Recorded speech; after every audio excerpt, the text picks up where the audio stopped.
الاعتداء وقع الساعة 2 زوالا بعد أن تلقى السيد حماش مكالمة هاتفية من قبل شخص مجهول انتحل صفة محضر قضائي يخبره بضرورة تفقد البيت وتثبيت الخسائر التي خلفتها جريمة سابقة وقعت في نفس البيت الشهر الماضي. تليفون لي قال لي عمي محمد، قلت له نعم، قلت له شكون معاي؟ قال لي لو سي جوستيس.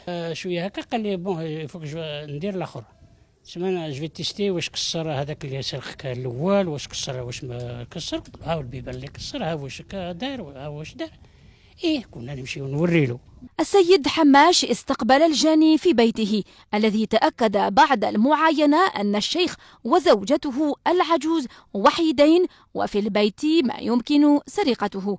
وهنا بدأت أطوار الجريمة، فأخرج سلاحه الأبيض وطعن الشيخ على مستوى العنق والذراع. يغلق الباب مورايا هو دار هكذا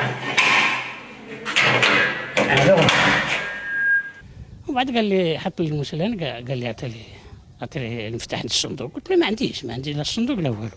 انتشار الجريمة وتفشيها في المجتمع أمر يطرح أسئلة حول قوانين الردع التي تعيد الأمور إلى نصابها.